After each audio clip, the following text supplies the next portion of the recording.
Assalamualaikum warahmatullahi wabarakatuh. Selamat pagi semuanya, apa kabar? Semoga dalam keadaan sehat dan dalam lindungan Allah Subhanahu wa Ta'ala. Pada kesempatan ini, kami dari kelompok 5 yang beranggotakan saya, Oti Kundara, dengan NIM 1221038, Alvin Atireviansyah dengan NIM 1221014, Sulvan Maulana Az-Zaki Firdaus dengan NIM 1221019. Di sini kami akan mempresentasikan hasil diskusi dari kelompok kami, yaitu tentang munasabah dan urgensinya bagi penafsiran Al-Quran. Pengertian munasabah. Kata munasabah secara etimologi menurut As-Suyuti berarti al-musyakalah, keserupaan, dan al-muqarabah, kedekatan. Az-Zarkashi memberi contoh sebagai berikut: Fulan yunazib. Fulan berarti si A mempunyai hubungan dekat dengan si B dan menyerupainya. Dari kata itu lahir pula kata an-nasib, berarti kerabat yang mempunyai hubungan seperti dua orang bersaudara dan putra paman. Istilah munasabah digunakan dalam ilat dalam bab qiyas dan berarti al-was al-muqarib. Sedangkan menurut pengertian terminologi, munasabah dapat didefinisikan sebagai berikut. 1. Menurut Az-Zarkashi, munasabah adalah suatu hal yang dapat dipahami. Tatkala dihadap kepada akal, pasti akal itu akan menerimanya.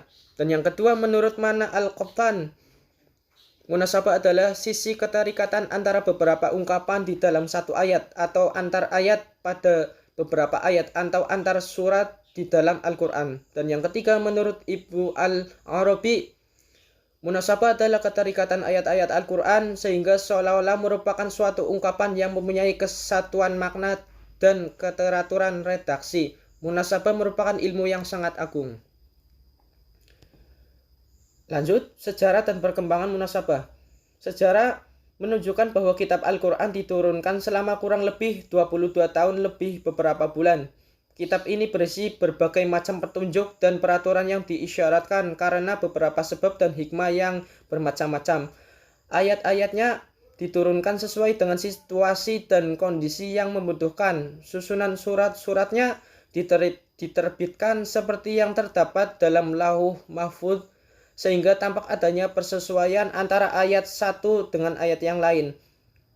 Karena itu timbul dari cabang ulum Al-Quran yang membahas khusus kesesuaian karena tersebut yang dinamakan dengan ilmu munasabah Al-Quran atau ilmu rana subil ayat waswar. Orang pertama yang menulis ilmu munasabah dalam ini adalah Abu Bakar An-Nausaburi. Sebagaimana dikatakan Syekh Abu Hasan berkata, orang pertama yang memunculkan ilmu munasabah di Baghdad adalah Syekh Abu Bakar An-Nasaibur dan aku tidak melihat dari selainnya.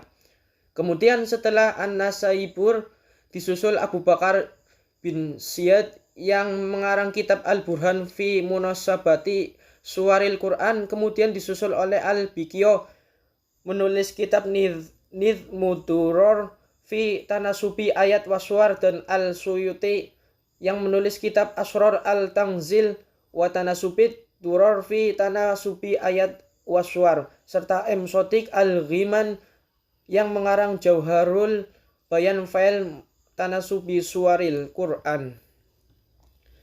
Macam-macam munasabah. 1. Munasabah antara surat dengan surat sebelumnya. As-Suyuti menyimpulkan bahwa munasabah antara satu surat dengan surat sebelumnya berfungsi menerangkan atau menyempurnakan ungkapan pada surat sebelumnya.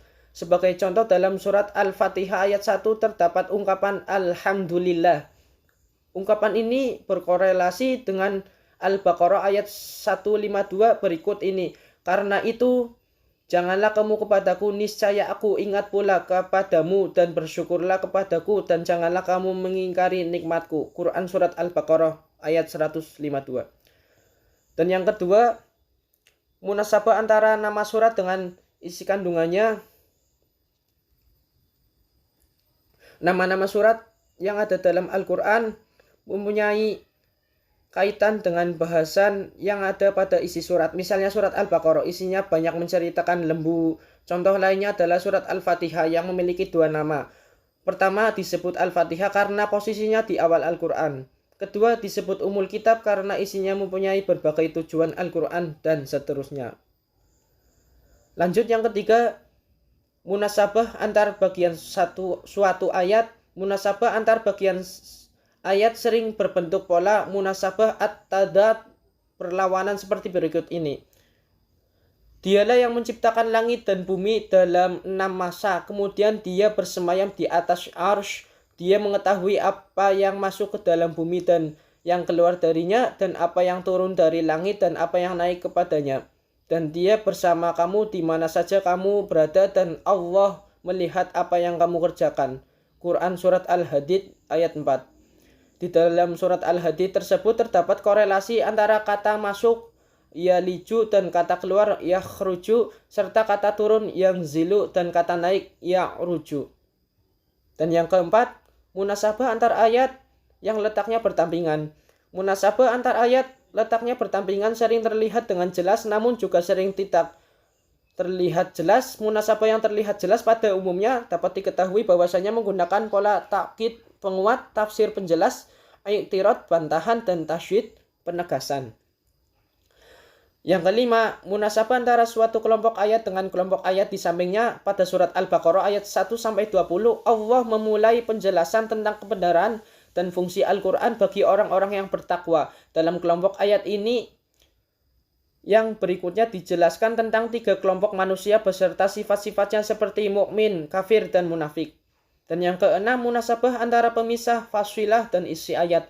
Setidaknya ada 2 tujuan pada jenis munasabah ini. Yang pertama adalah menguatkan tamkin seperti dapat diketahui dalam surat Al-Ahzab ayat 25. Dan Allah menghalau orang-orang kafir itu yang keadaan mereka penuh kejengkelan.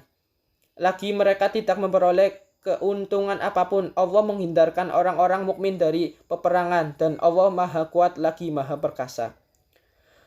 Yang kedelapan, munasabah antara penutup suatu surat dengan awal surat berikutnya. Contoh dari munasabah ini dapat ditemukan pada ayat terakhir surat Al-Aqaf dengan awal pada surat Muhammad. Pada ayat terakhir surat Al-Ahqaf disebut pada hari mereka melihat azab yang diancam kepada mereka, merasa seolah-olah tidak tinggal di dunia melainkan sesaat pada siang hari.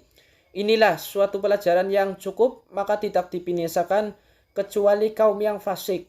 Pada ayat pertama surat Muhammad dikatakan, yaitu orang-orang yang kafir menghalang-halangi dari jalan Allah. Allah menghapus segala amal-amal mereka.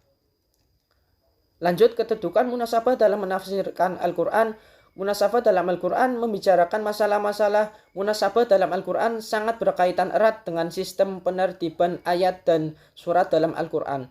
Dalam hal ini, Mana' Khalil Al-Qatan menyatakan bahwa Al-Quran terdiri atas surat-surat dan ayat-ayat, baik yang pendek maupun yang panjang. Ayat adalah sejumlah kalam Allah yang terdapat dalam sebuah surat dalam Al-Quran, dan surat adalah sejumlah ayat di Al-Quran yang mempunyai permulaan dan kesudahan.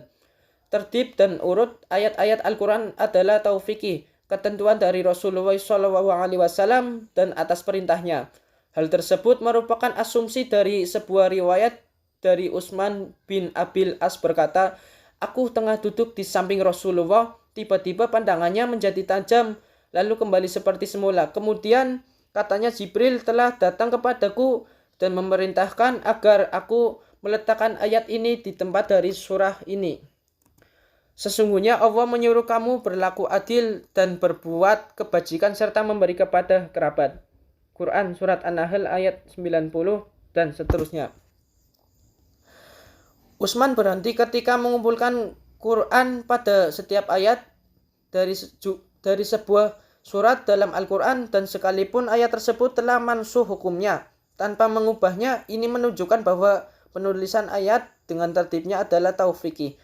Dengan demikian, tertib ayat-ayat Al-Quran seperti yang ada dalam mushaf yang beredar saat ini adalah taufiki. Tanpa diragukan lagi, As-Suyuti menyebutkan hadis-hadis berkenaan dengan surat tertentu mengemukakan pembacaan surat-surat yang dilakukan Nabi di hadapan para sahabat itu menunjukkan bahwa tertib dan susunan ayat-ayatnya adalah taufiki.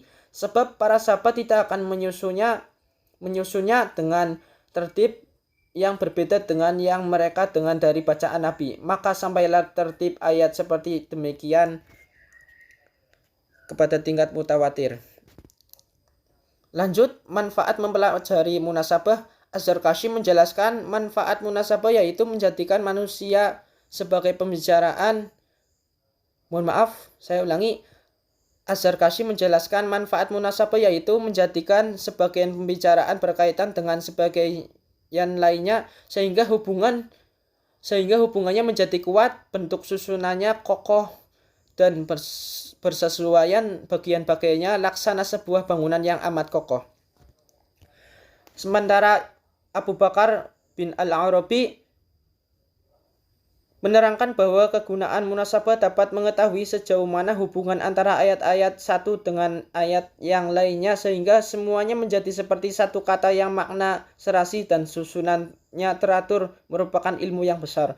Sedangkan menurut Sayyidina Utsman bin Affan terdapat 3 kegunaan munasabah, yakni pertama adalah dari sisi balaghah, keterkaitan antara ayat dengan ayat menjadikan keutuhan yang indah dalam tata bahasa Al-Quran.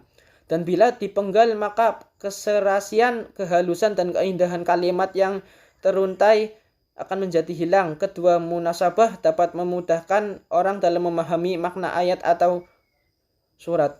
Ketiga, sebagai ilmu kritis, munasabah akan sangat membantu orang mufasir dalam menafsirkan ayat-ayat Al-Quran. Golongan ulama yang menolak adanya munasabah dalam Al-Quran diwakili oleh Ma'ruf Dualibi. Ia paling keras menentang menggunakan munasabah untuk menafsirkan ayat-ayat dan surat-surat dalam Al-Quran. Ia mengatakan, maka termasuk usaha yang tidak perlu dilakukan adalah mencari-cari hubungan di antara ayat-ayat dan surat-surat Al-Quran. Karena menurutnya Al-Quran adalah berbagai alat yang ditampilkan hanya mengungkapkan hal-hal yang bersifat prinsip dan norma-norma kaidah saja. Dengan demikian tidaklah pada tempatnya bila orang bersikeras dan memaksakan diri mencari korelasi tanasub antara ayat dan surat-surat yang bersifat tafsil. Mahmud Shaltut, seorang ulama kontemporer, juga kurang setuju dengan analisis munasabah dan menolak menjadikan munasabah sebagai bagian dari ilmu-ilmu Al-Quran. Ia tidak setuju dengan mufasir yang menggunakan munasabah untuk menafsirkan Al-Quran. Baik, teman-teman, itulah penjelasan yang bisa kami sampaikan dari kelompok 6. Mohon maaf, kurang lebihnya mohon maaf, cuci tangan biar bersih. Cukup sekian dan terima kasih. Wassalamualaikum warahmatullahi wabarakatuh.